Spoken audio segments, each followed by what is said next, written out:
Hello and welcome everybody here in the auditorium and those following our web stream. I'm very excited to kick off another CUT board meeting.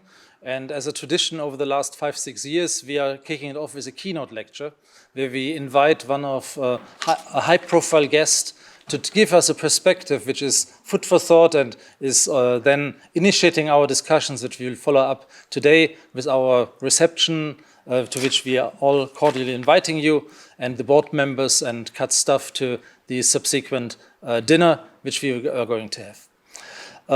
In this case, I managed to get over Stefan Platz from AstraZeneca, who is a dear friend and collaborator.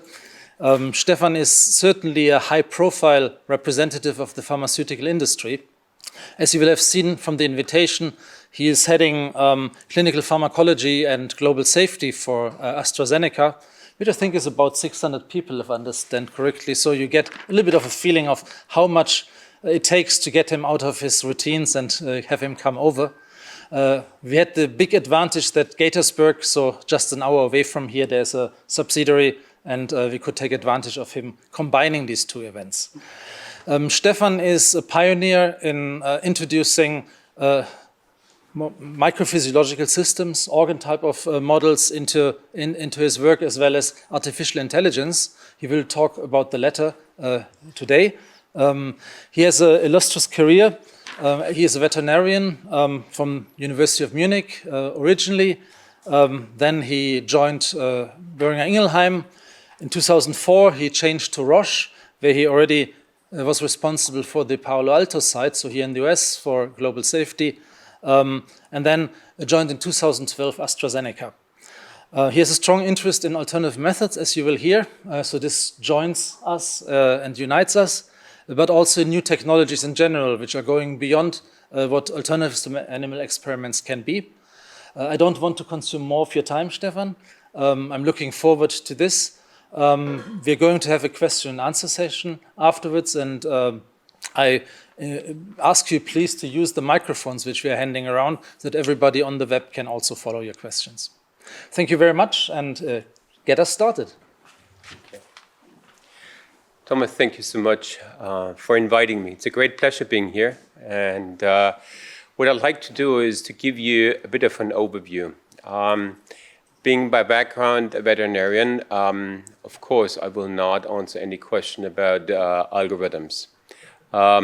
It's a bit outside scope, but nevertheless, I would hope I can give you some thoughts, some ideas, and a perspective where I believe the opportunities are and the challenges are ahead of us in toxicology.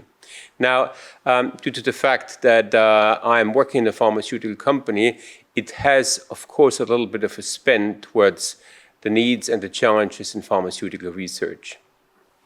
So again, thank you, and I hope you enjoy the presentation. So the first thing you do when you start preparing for a presentation nowadays, you start with a search on the internet. Doing that, it's obvious there is a number of papers that pops up, and the one that really stuck out last year in 2018 was the paper from Thomas Lüchtefeld and with Thomas Hartung as a co-author, talking about machine learning of toxicological big data, enabling read-across structures activity relationship, outperforming animal test reproducibility. I think it's quite unusual that we have a paper that's published in the Tox Science and really gets attention up to the level of Nature, where comments are made. And it shows the value and the appreciation of what was written in that paper. And it's really excellent because what it highlights to us is the reproducibility and the weakness of reproducibility of our in vivo studies. I didn't know the number. I looked it up. It was between 78 to 96%, if I got it correctly, from the paper. And I found it quite shocking because I would have expected you repeat the same study in an animal model, and you would expect, as an expert, knowing that you are in a GXP environment, a lower variation. Now, I think very valuable is that because it now helps if you do that assay. And he and Thomas and his team looked at this relationship, did a cross-validation, and found out that the percentage of predictability was in the range between 80 and 95%. So clearly, in some of the assays, it did outperform the variation we can see in vivo studies. Now, other areas that have started is we know about the IMI Tox Consortium, we know about Bioaccelerate. All of them are approaching Big Pharma, and they all want to collect data. My question very often is, and I speak to people who are just kind of asking, we should collect the data and we should share data, is what are you going to do with the data? And that's a weakness in my opinion, because it should be the other way around. We should ask the question, what do we want to answer? And then we should look into the data. Otherwise, you're starting to build huge, massive data pools and data lakes, where at the end, maybe most of it will never be utilized. Another area where I believe data and the eye will make a huge difference is toxicogenomics.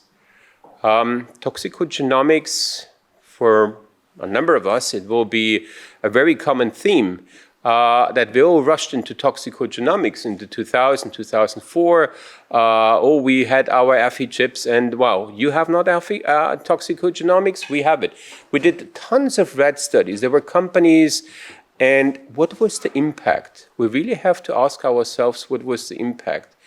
Very limited, in my view.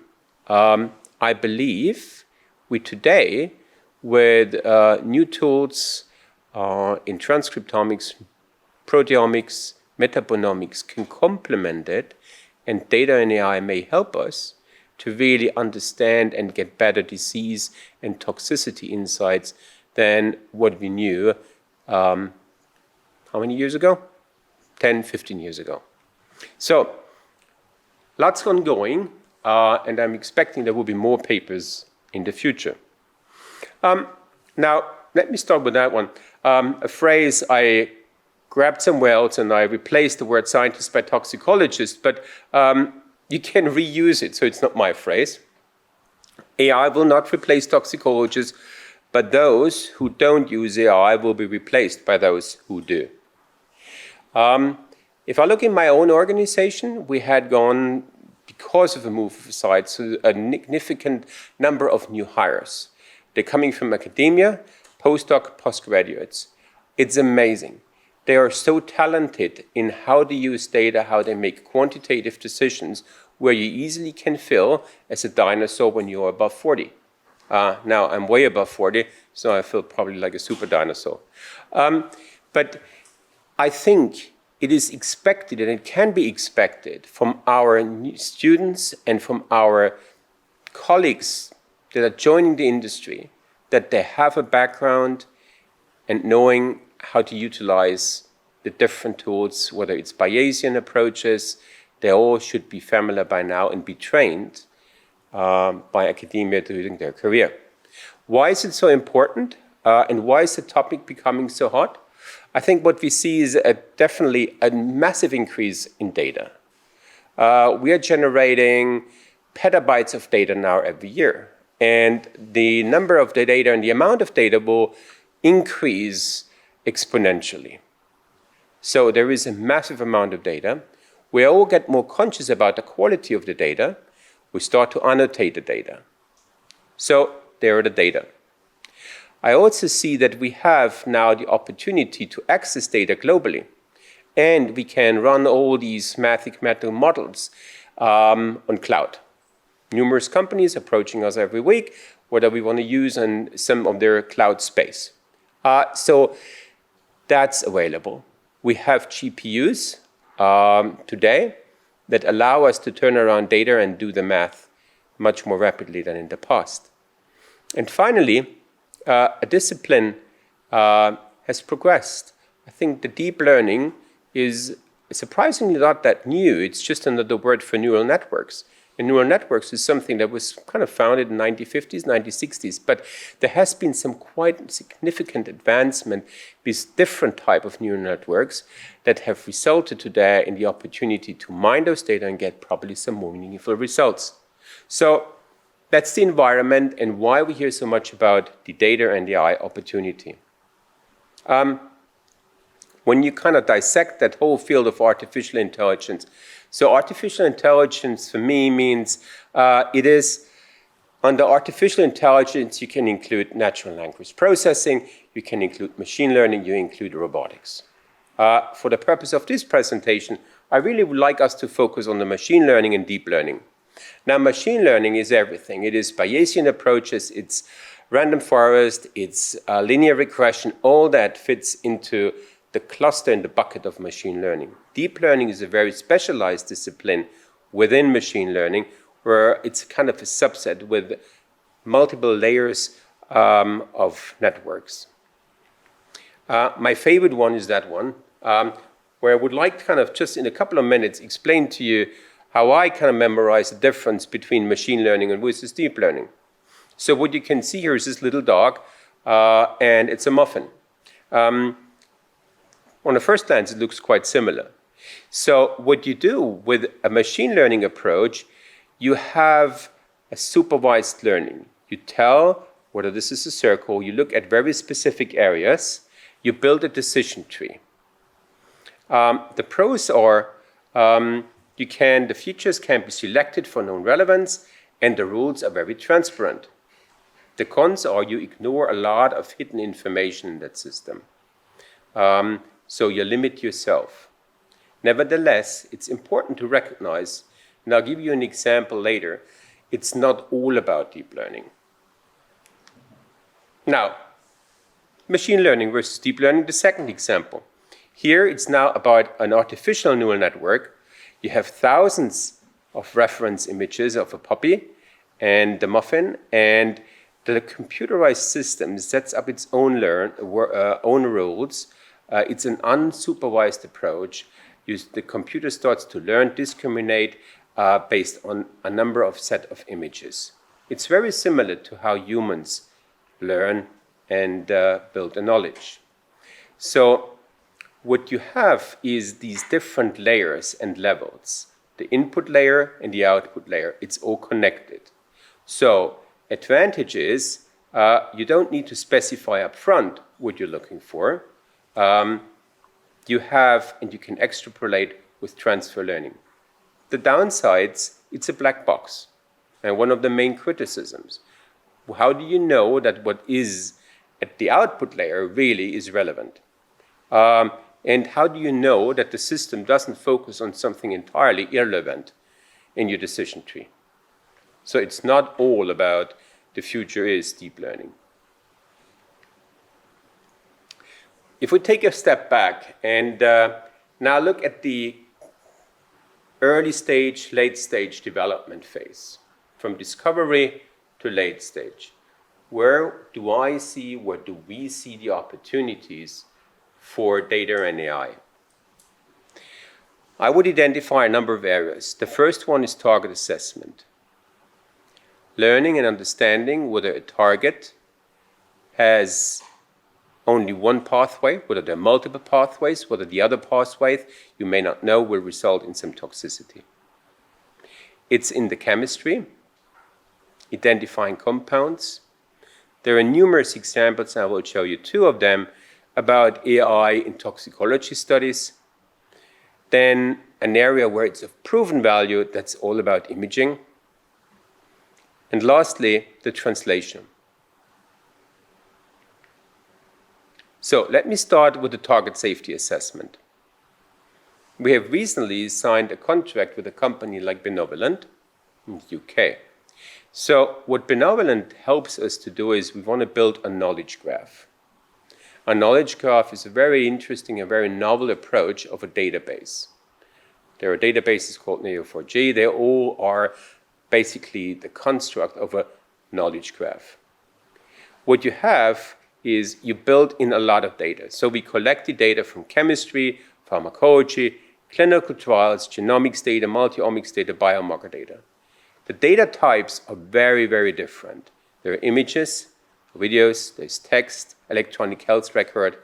We all include the information what we can find in patents. Now, if you bring it all together, how you make that meaningful? To simplify it, you have what I would describe the predicate, subject, predicate, object. Or you have nodes and you have edges. You're connecting, for example, you have one gene and you connect it with a protein. Now, you need to put some weighting on that. Is that pathway dominating about another pathway? So with that in mind, you kind of generate a knowledge graph. This allows you then to understand how different pathways are interfering with each other. Out of that, we can extract information whether the one pathway is basically a short-term pathway and will shift during time in another pathway. I can give you an example. We have looked at the mechanism lately where we see a vasodilation effect. Now, if we treat for longer, we can demonstrate that due to a shift in the pathway, we see then suddenly an antifibrotic effect. And this is the type of information that is very valuable and very helpful, not only for efficacy, but also for the understanding of safety. So in that case, we're not talking about an off-target effect. We're really talking about an on-target effect, but we're talking about a shift in the pathway, which we can pick up out of such knowledge graphs. We're early days. We have made the investment. We had a couple of examples in the efficacy space, where in one case we saw a shift from an NF-key pathway and a PI3 kinase pathway, which we didn't know. But we are trying to consistently apply that for all our drug targets before we start kind of investing into that and going into the chemistry space. So now we have a good understanding about our drug target. We know what we need to look for. We have identified what risks we probably have to mitigate. The next question is, so now we need a molecule that hits the target. If you look at the papers, again, there is a number of papers about computation prediction of chemical reactions, the rise of deep learning in drug discovery, application of generative autoencoder in de novo molecular design. All that is an area where I believe it will drive value.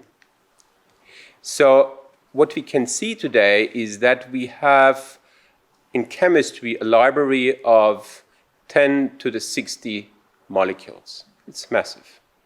A chemist probably knows about 1,000 molecules. How do we identify chemical space where others have not tapped into, and how we profile drugs more rapidly? Today, it takes about 3 years from identifying a molecule, a lead series, to having from a hit structure to having it ready for going into human. 3 years. Is there an opportunity to shorten the time? Is there an opportunity to find molecules more rapidly that are safe, have a good efficacy, but also an acceptable safety profile? So what I can demonstrate to you is a really nice example here with celecoxib. So we have identified a structure here. We would like to find now whether in our library are similar compounds with a similar structure with similar potency. And then you start the system. And it only takes a couple of minutes where you can see at the bottom where the curve starts to grow. The computer simulates all the different structures we have in our library. And then gradually you see the curve increasing towards a level where it's very similar from a structural perspective to celecoxib. So we can generate very rapidly molecules that are very similar to this molecule we look for out of a complete different chemical space. We would describe that, if you go on the right at the bottom, the design, make, test, analyze cycle. Today, for one molecule to go into to go into the clinic, we have to synthesize about 2,400 molecules. 2,400 times going through a library, synthesizing the molecule, doing the in vivo testing, doing in vitro testing first of all, then probably going into in vivo rat studies, finding out in certain DMPK assays whether you have an acceptable profile, before at the end you have a molecule that will progress. It's a long cycle. It's a long investment, and it takes a long time to bring a new medicine to patients. So the areas we can now improve is, as I have shown you, for example, in the AI design platform. Molecules are being designed very rapidly towards very specific endpoints, the IC50, the log-P, a novelty in the structure. This iterative cycle is going through several times. We identify then molecules that are from a profiling perspective, that are from the perspective of these parameters, IC50, log-P, very similar, before we then continue to profile them, where we use in silico test systems for DMPK and in silico test systems for toxicity. Then it goes back into the cycle. We expect that we can reduce the number of compounds from 2,400 probably to 1,200. Another challenge that can be addressed to that approach is the reaction to synthesis and the prediction. Synthesis is something where if you have a 40-step synthesis, there's a huge amount of costs associated with the synthesis of the molecule. And it's quite complex at the beginning. AI is going to help us here that we simplify and more rapidly come to a synthesis approach that is much more efficient, cheaper, and faster. So this is a cycle we have started to invest and build in our labs, and it's complemented now with a chemical toxicology assessment using structure-based AI. So what we have done in safety assessment with nitrogen green, we have created about 30 alert monograph documents. So there is information in these systems, in these monographs, for around 60 problematic substructures. Now, historically, this was kind of rejected by the chemists because they felt that was kind of a black and white. Go, don't go. With these monographs, it's now being built in and it's balanced against the efficacy. So there is now quite a dynamic interaction between the chemist and the toxicologist that the chemists immediately get an alert and the information and kind of a color coding, whether this is a significant risk, a manageable risk, or a risk that is acceptable. And this is another example for me where information is rapidly made available and the chemical toxicologists will influence the drug design.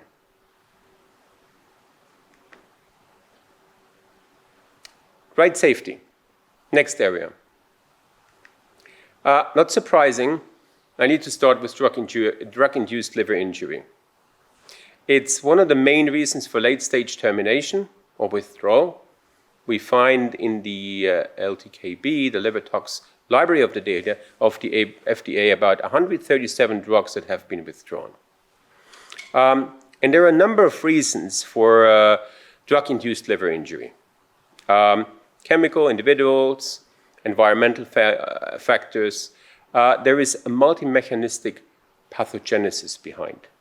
I have listed here on the right hand reasons for drug-induced liver injury: mitochondrial impairment, inhibition of biliary efflux, lysosomal impairment, reactive metabolites, inflammation, so related to Kupffer cells in the immune system. Now, how have we looked at that in the past? And what is the opportunity? Well, in the past, we had some screening methods, and it was a rather kind of obscure decision. We kind of created a model for ourselves internally where we have done a safety assessment for DILI probability and built a Bayesian model, which is now being much more quantitative and gives us a number. So the parameters we have included is the BSEP, the glugal in the HepG2 cells. We look at spheroids, THP1 cells, the predicted Cmax, the log-P, which talks about the lipophilicity and bioactivation. So we have all that information for our compounds, and then we put them in a Bayesian approach. With the library we have so far, we have achieved a sensitivity of 78.5%. And what it does, it gives us a real nice quantification about the liver toxicity risk. So what you can see here is in the middle, you can see the, can I have a laser pointer? I don't know. Oh yeah, here. This is the average severe DILI compound profile. And here is, for example, an AZD compound. It goes from the 0 to the 1, and it really helps us to understand what is the risk of drug-induced liver injury. I like that because it's really a much more quantitative approach. And any new data, new compound is plotted on a continuous risk profile. A very nice second example is in GeneTox. And why I want to bring that is back to the discussion before about machine learning and artificial intelligence. So what you can see on the left-hand panel is a visualization or representation of 15,000 data points in one image. On the x-axis, you see the endpoints. On the y-axis, you see the concentration. It's a replicate, so on one end, you see the low to high concentration, and the bottom one, the high to low. So with this information, we thought that's enough data to start some machine learning. What insights did we get? So first of all, we started with machine learning, and we looked for nuclear morphology. So supervised, trained system, we looked for nuclear morphology, nuclear symmetry versus nuclear axial length ratio. And we find out that just based on the nuclear morphology, we could identify whether the compound is an onogen, a clustogen, or it's negative. Now, the next question was, with this information, how would that work out with a deep learning? So we used deep learning approach, and we ended up with a 98 compound correctly being classified. While this is great to see, the deep learning didn't give us anything above what we have generated with the machine learning. So it's not all about deep learning. And for that reason, we quite often test in the deep learning our hypothesis, but the working horse is what we do with machine learning. Interesting for us was that we didn't know that due to nuclear morphology only, we can already identify whether a compound is a clustogen or onogen. What it does, it of course reduces time significantly for the data analysis, as it's now all done by computers and no one sits there anymore and looks through the microscope.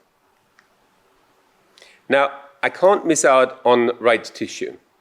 And I'm using an example here that talks about the opportunities we have.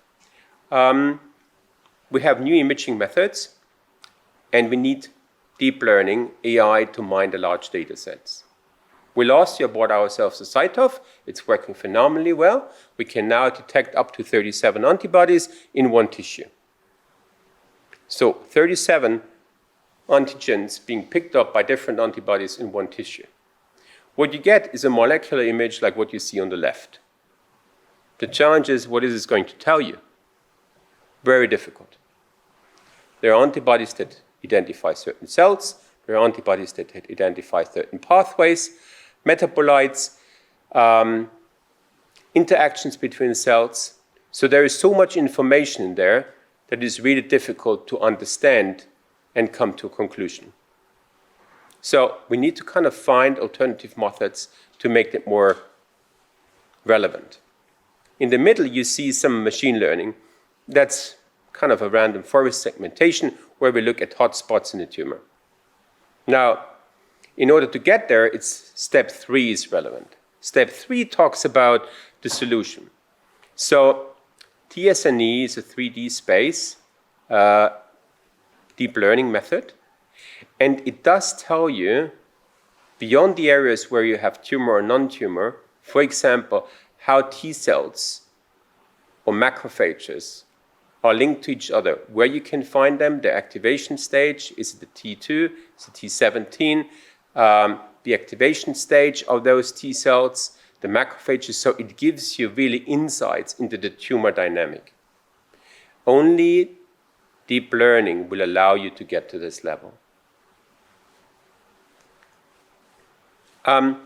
Just something on advanced imaging, what we have established. So what you can see here is a CRISPR mouse with a KRAS CRISPR Odin mouse model where KRAS is being expressed. It's a p53 double negative mouse lung. And after a period of time, those animals do develop lung tumors. So in that slide, it talks about the whole lung, the first level, how we section them. So this is what you see on a macroscopic level. Next slide is the traditional imaging with the morphology of complex tissues. So it's like a serial section, H&E. You can identify with the more blue areas where the tumor is because there is more DNA, and more eosinophilic is more the stroma. If you then apply mass spec imaging, like here, where we look for metabolisms, like lactate concentration, mass spec imaging gives us a much more molecular landscape. We can now identify, for example, areas, deep red, where we have a high lactate metabolism. Now, this next step does integrate some of the CyTOF data. So it is basically spatial segmentation. We now look at the same tumor, we understand some of the metabolism, we understand the location of the hot areas. It's bringing it basically together, the CyTOF, the mass spec imaging, and some of the classical histology. The final step is then turning that into a 3D model, where it would allow us then to really understand precisely where is a low tumor located, how are the hotspots distributed. How have we applied that? We have applied it, for example, with an Aurora kinase, which has been combined with a dendrimer to deliver into the tumor. We can now measure much more precisely whether the active compound is being delivered into the hot areas of the tumor or stays more in the periphery. So it's much more insightful information. You can, of course, translate that to all kinds of animal models and toxicities in the liver. So it's not just restricted to the tumor, but I thought for the purpose of visualization, the tumor probably comes closer to make it easier to understand. So that's basically the sequence: histology, mass spec imaging, then the spatial clustering by combining it with the CyTOF, and then 3D by bringing all the different levels together. So it allows us to get a better understanding of a disease, and it has probably very good use in drug safety testing. And then if we kind of compete it and integrate it into our CT and PET imaging, we have a group in Gaithersburg as well as one in Gothenburg, we probably would be also in the situation that we can localize it in that case in a rat. To me, this is a really interesting example because it shows all the opportunities, and it's important for us to be aware about the opportunities and how we can apply them. Last one, translational safety. If we look in our animal experiments and what's being done today, it's still quite disappointing to a certain level. Because what we do is a technician walks in an animal room, disrupts the animals in their behavior, takes a sample on day 1, takes a sample on day 14, measures on a daily basis the body weight, and tries to kind of come up with an explanation on a disease, on a tox state. Thinking about that, it's probably a rather crude method of data collection. How do we want to translate that? Now, with my clinical pharmacologist team, it's always the question how we predict a safe starting dose. Do we see a linear decrease or increase in concentration of compounds in men? Can we translate that from our animal models? So we need to get much better level of information from our preclinical models to build more robust PK/PD predictions. And that's what I mean about the relevance of translation. I believe with some of the new technologies we have with sensors, ECG measurement in a cage with in the bottom built in, measuring respiratory frequency, This allows us to collect data on a more continuous basis and therefore improves the quality of our PK/PD prediction.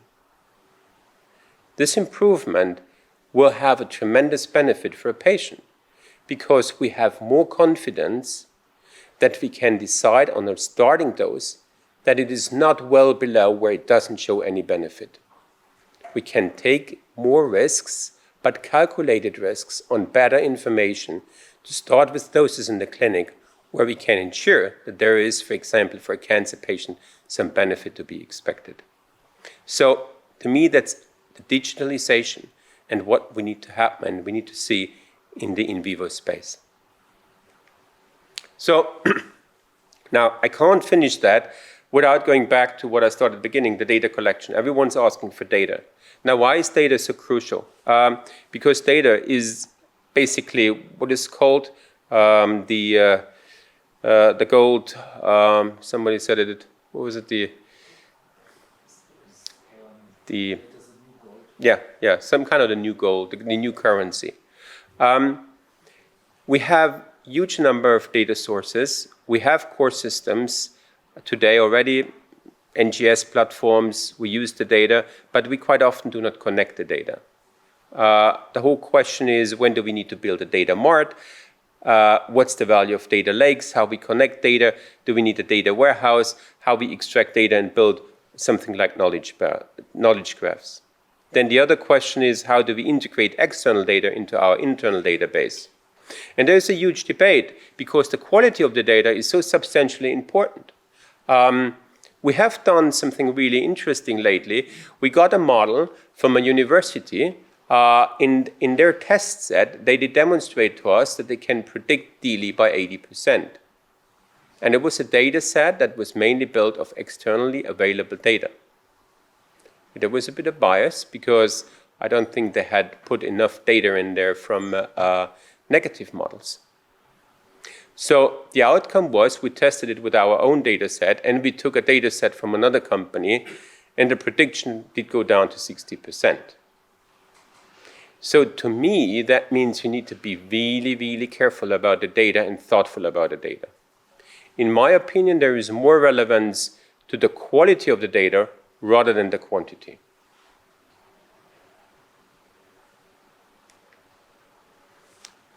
That's something we have started in-house. We have our study data.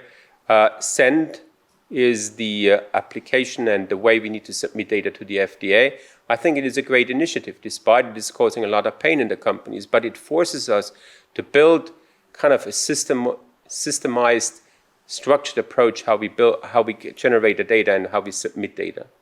SnapLogic is a company where you kind of transfer the data and make them cloud compatible, and we have now all our tox studies in the PREDICT database. The PREDICT database is a database where all tox studies are in, all the PK, all the DMPK data, all our in vitro data are in one database. Now we only have to make the cultural change that the scientists are actually going to use the database. So I talked about the quality. I don't want to go to that into more detail. I told you where you need to be really thoughtful is that the data are accessible, of reasonable quality, data gaps need to be closed, and the data need to be reproducible. Now, most of what I have said really nicely applies to the small molecules. I want to just show you a couple of slides where I think there might be opportunities we haven't really talked about, but these are challenges ahead of us when we talk about pharmaceutical research and pharmaceutical toxicology. In the last couple of years, there is a tremendous range of opportunities now with different modalities. Small molecule, we all know. We saw last week, PROTAC, now Bayer signed a contract with a company called Arvinas on PROTAC. Everyone is investing into PROTACs. We have antisense oligonucleotides, modified RNA, oligonucleotide conjugates, bicyclic peptides, anticarlins. So the question is, how are you going to prepare for all that? And I don't think we have good answers yet. CRISPR is something that comes up quite frequently nowadays. All of us want to invest into CRISPR. Again, CRISPR, safety considerations, on-target editing risks. There is a significant hurdle, in my opinion, for systemic therapy. But again, if you need to understand where your DNA integrates, you can't do that without AI, without computerized systems. Same applies for the off-target editing effect. Cas9 being immunogenic, what Cas9 do you need to develop? There are different types of Cas9. And the question is, how do you select and how you optimize your Cas9? And then the whole challenge about the delivery system. So that's again an area for me where without computerized system, without AI, we will have really difficulties to make progress. The same we can apply for antisense oligonucleotides, where we have now targeted delivery to the liver with some GalNAc conjugates. The whole question about thrombocytopenia you may have followed, where there could be severe cases in individual patients with severe thrombocytopenia. How much is it related to certain MHC type 2 subclasses? Again, there's huge data mining needed. The risk of accumulation in the liver, same as kidney toxicity due to excretion pathways. So another area where I believe without data coming together, we will have difficulties to come up with a proper risk assessment. What is the opportunity? In my opinion, is if we shift from the left to the right, from 2D models, H&E sections, to really apply organoids, spheroids, microphysiological systems, advanced imaging, and in vivo models for diseases. Where we need to be very clear in those experiments is first on the quality, and second, in my opinion, is that we are very clear on the question we're going to answer with these systems. Do we have, going back to a knowledge graph, a very specific area where we are not clear about the weighting? Will a system like the one on the right hand give us the information to strengthen this knowledge graph and make it more meaningful? We have in our company invested into humanized systems. We have a bone marrow system. We have a GI system. We talked here about a couple of minutes ago about CNS, the mini brain, respiratory, immune, hepatic. So there is a whole cascade of systems being developed right now that will be integrated. A new type of data. And then lastly, what you can see here is the reproducibility. The upper line shows you a bone marrow system, and its effects are very identical to what we see in humans. Because at the end, we would like to minimize animal experiments. We would like to develop new systems that are more relevant and closer to humans. And that's for me like the last slide, because it's a very nice example where you can see the decrease in the number of erythrocyte cells complementary in the erythrocyte human bone marrow model to what we see in humans. I believe this is the future. That's data that needs to be integrated and data that will help us to better understand safety risks in future. So with that, thank you for listening. And we now have a couple minutes probably for Q&A.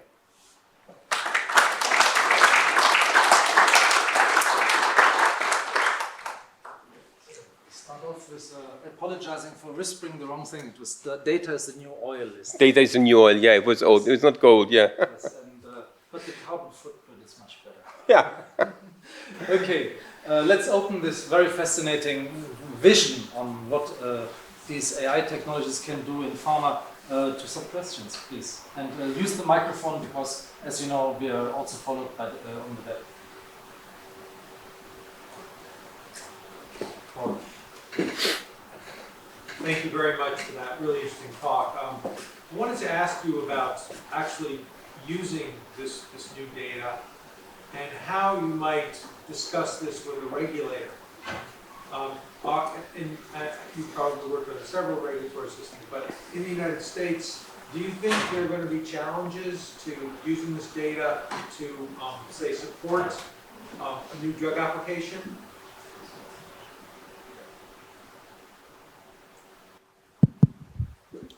Thank you. So, first of all, before we come to a new drug application, we go through IND's phase 2 meetings.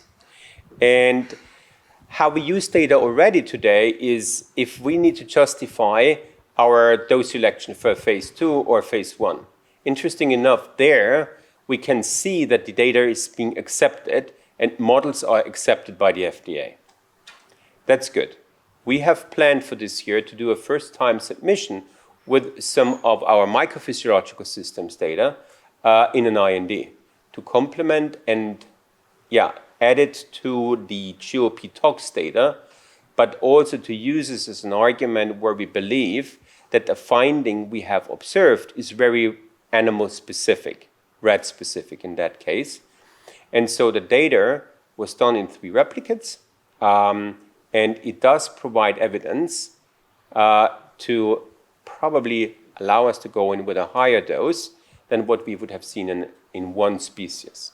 So it does, in those cases, add additional value, and I'm quite convinced regulators will follow that. And it will build confidence over time.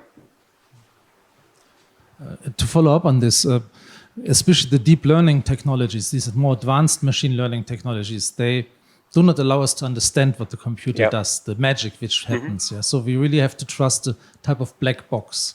Do you see this as a major problem for regulators to accept these? Yeah, I think maybe I need to kind of follow up on your question. Now, if we use machine learning, Bayesian approaches, regression analysis, all that works fairly well. I can see that there still needs to be clarity about deep learning. And we need to find ways that the deep learning and regulations is becoming kind of more transparent than what it is today. That we know and understand what's going on in these hidden layers. And I can see that happening by building in systems that basically go into each in the hidden layers and make an informed decision what direction the computer is going to take. Katja? Hi, thank you very much. Fascinating talk. EBTC, evidence-based toxicology collaboration, is it on? Yeah. It's on. Just close the mouth. Take it out. Can you hear me? Yeah. Okay. So in your talk, you mentioned a model that was presented to you as having 80% predictivity, and when you put your compounds in that model, took it in-house, correct me if I'm wrong in understanding that, it went down to 60%. 60%. Right? I've seen it multiple times. What are your thoughts on having different models for different, so we know biological applicability domain, right? What about chemical applicability domain? Because it's different compounds, chemical structures have different mechanisms, right? Yeah. So one model may not be suitable for different types of chemicals. Yeah, I agree with you. So every company probably has like an own domain of compounds they're working on. And we have seen that in other applications. You develop a model with the range of compounds you have in your library. It doesn't obviously overlap with the other companies' compounds. And then what you can see is there is a difference. Suddenly, the models that work perfectly well with your compounds do not work with other compounds. So I would agree, it probably needs multiple models, and you probably need to decide on certain criteria that need to be defined what is most suitable. Because on the other end, you can't pick those models that give you the best results. Challenge for validation. Exactly.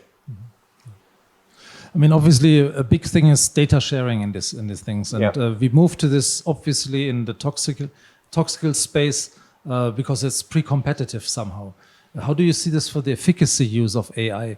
I would assume that your lawyers will very much be worried about sharing efficacy data here. And to follow up on this, how would you see opportunities, for example, on encrypted data sharing as an avenue here? So I think from an ethical perspective, let me answer the question first with the safety data. from an ethical perspective, because we avoid harm, we reduce, and we follow the 3 R's principles, toxicity data should be shared. And I would sign up for that immediately. Now, on the efficacy data, now it starts becoming a bit more challenging. Do you share the models? Why would you not share an algorithm? Because we don't need to, and you can, I would describe it, so you can build an algorithm, and an algorithm gets better with more data. You can unblind those data, and companies can contribute to their blinded data to improve a model, which then drives value. We had the conversation yesterday about systems pharmacology, because building, and one of my colleagues told me that Novartis, it took them 8 years and 15 million to build a systems pharmacology model for some very specific disease. It's a huge investment, it's 8 years. Would they have more data more rapidly? Would we all be able to use a systems pharmacology model within 2 to 3 years? The question is then only, so, okay, if I want to test my compounds, how much do I need to disclose? I think as long as the data are blinded, it probably could work. Now, the hurdle is always the lawyers. I can see that the companies are moving, the lawyers are starting becoming, some companies more flexible, in others less. I can probably pick out the companies who would be more open to that. The concern is about the data being identified. But I believe today we should have opportunities to make the data so secure and can blind them that it should allow to improve models without putting a company on risk to lose IP. But it's a way to go. Fenna? Yes. Hello. I'm Fenna Soulier, and I enjoyed your talk. And I had a question which reflects a little bit a discussion that I had earlier today, is a lot of the items that you're showing, whether it's in an animal model, are still focused on one tissue or one organ and things like that.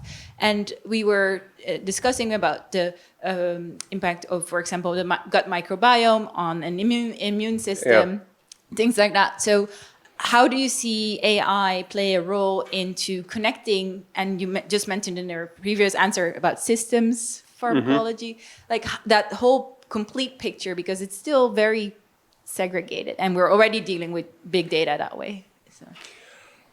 Personally, I would like to see, so I would describe it ideally, and maybe in 20 years we will have systems, they may work. It would cost us a significant amount of money, and I struggle to see where you would get the funding at the moment.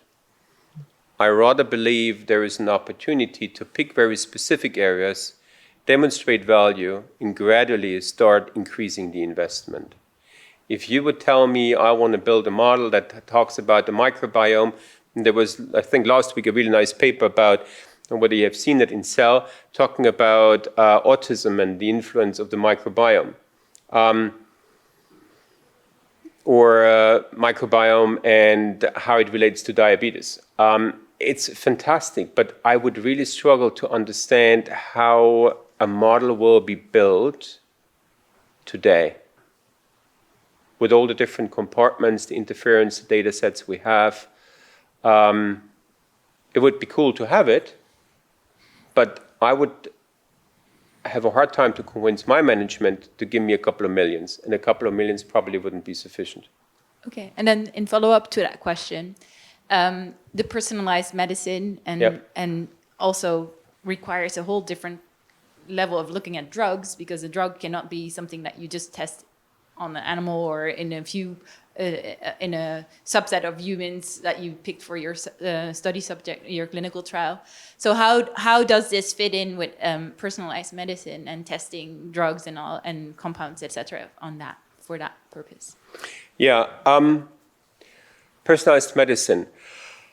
Or do pharmaceutical companies do not believe in Oh yeah, of course we do believe in personalized medicine. We really believe in the personalized medicine. I think I can see an opportunity to back translate. It is a discussion we're having right now. When we are in the clinic, we identify, we take, for example, real-world evidence data, where we know that certain, or we look at the genome profiling. We have, I think in 2023, we'll have 2 million genome profiled in our library. So we take that information and then we look at very specific cohorts where we do this kind of platform trials, where we have segmented the patients. We take a smaller number of patients into, but with very similar profile, genetic profile, into a cohort and being treated with a new medicine. This is all personalized medicine. What I'm not seeing at the moment enough is probably building in vitro models that can act as a surrogate and allow us to test it. Yeah. And most of our animal models are not suitable. Okay. Cool. Thank you. In our area of alternatives to animal testing, validation has been the sparring partner. Yeah? So really to develop these technologies. The new technologies are a bit difficult for applying our principles, classical principle of validation. I was wondering whether you have some ideas how you would approach this. I know for your decision-taking process, it doesn't really matter. You can buy into a technology and use it. But when moving to the regulatory space and convincing regulators, is there more than cross-validation and external data sets to run to the model? So I was never a great fan from massive validation exercises, and I know I kind of step on your toes now, because it does, and I want to be provocative. Does it slow down innovation? No, it clearly does. It freezes models in time. And I can tell you, we have, if I look at our new molecules and our new drug candidates, I'm not sure that an in vivo study is adding value. These are targets that are so selective that hit very specific pathways with very genetic modified diseases in certain patient populations, where we, for example, see a completely different pattern in a diseased individual when it comes to cardiovascular effects from a healthy individual. Now, not to talk even from a juvenile, from a 12-week-old rat, or let's call it a 6-month-old dog. What information do you get out of these systems? And if we would then now start to validate every approach we're taking, it would slow us down in the innovation. So we have a number of programs where there are no suitable animal models. I can tell you we did a video, and I think it was even published, a nice experiment, and it was accepted, and it's worth to mention it. So VEGF mRNA. In patients for myocardial infarction and revascularization. What model do you want to use? How many models do you want to validate before you can believe that it is safe? So, but there is an unmet need. So what we did, and what we had agreed with the FDA, that we did a study which was a combined efficacy safety study in a myocardial infarcted pig. And the FDA looked at the data and they accepted the data.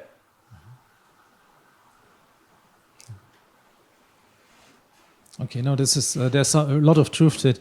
I mean, on the other hand, the validation paradigm is shifting a bit more to mechanistic toxicology. Yeah. So really incorporating adverse outcome pathways. Are these new technologies which are bringing us a bit back more to black box again, and are not really incorporating, at least in the simple installments, any mechanistic type of thinking? Are they bringing us back to the old paradigm? Or could you envisage also that we have a mechanistic AI mining? No,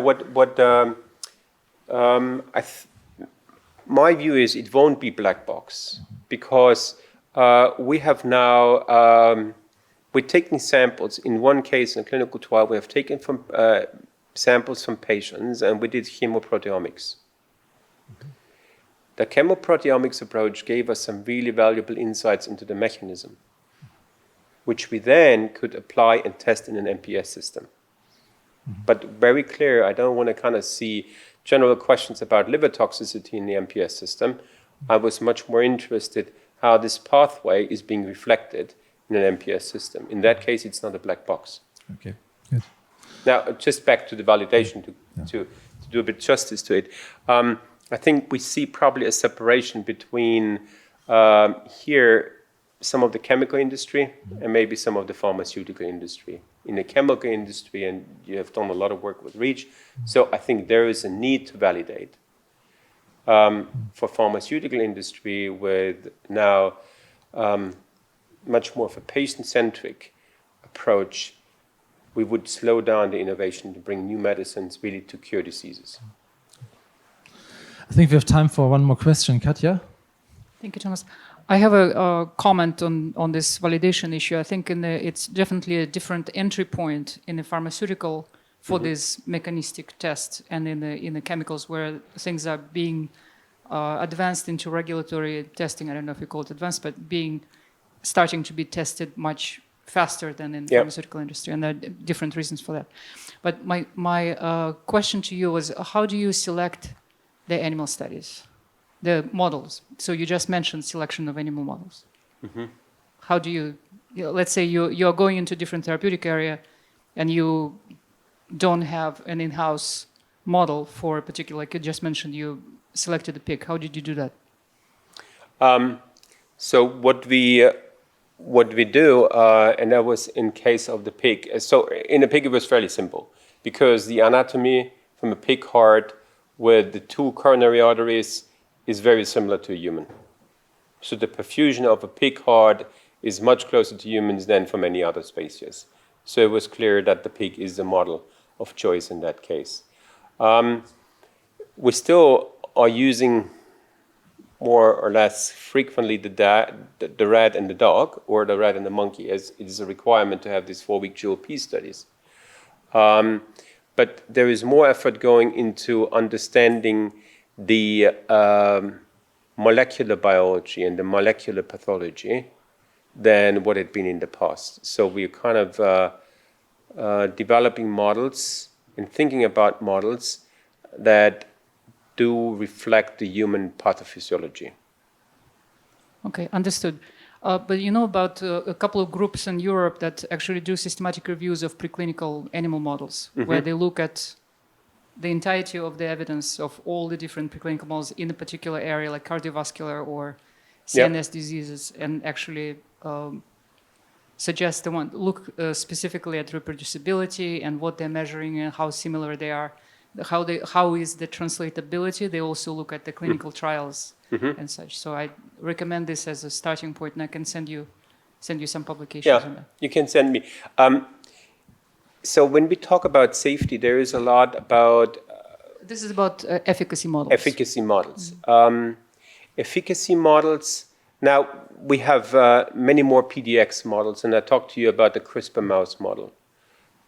Taking, for example, some of our checkpoint inhibitors, a xenograft model isn't going to help you because you're not expressing PD-L1 in those xenograft models, or taking in an immunosuppressed model. So you need to really take a model like a CRISPR mouse model where you have a functioning immune system. So I think these animal models, from an efficacy perspective, are becoming much more specific, where we knock in genes or knock out genes. And that gets the animal models to a completely different level in their relevance. Right, they still need to be reproducible, right? They need to be reproducible, and they need to have some translatability to humans. Right? Yes, So there are some publications about models that have been used and have been reproduced and show that some of them are reproducible, others are not. Some translate to human cases and others don't. Okay, but people use frequently. My point is that frequently the models are used because somebody has done them before, and not necessarily using all the evidence that's available and using the best model for that particular disease. And we have quite often, we have discussions when we come to a clinical candidate nomination or in an earlier program where the question is, how much do we need to invest in a preclinical model to validate a target? And if a preclinical model is of no use, then it's not worth doing it. Because otherwise you're investing, and beyond the animal welfare, it's 2 years before you have data from an animal model where you know that the animal model is not predictive. So it slows you down. You rather kind of accelerated development, being a bit more cautious, and build a good biomarker program, which you can then test in patients.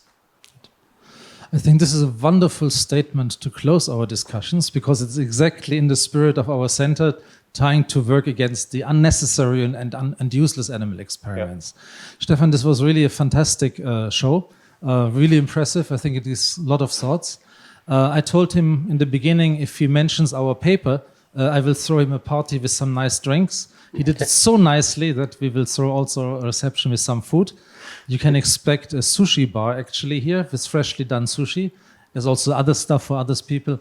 Thank you very much, Stefan. Please give him an applause. Thank you. It was exactly what I had hoped for.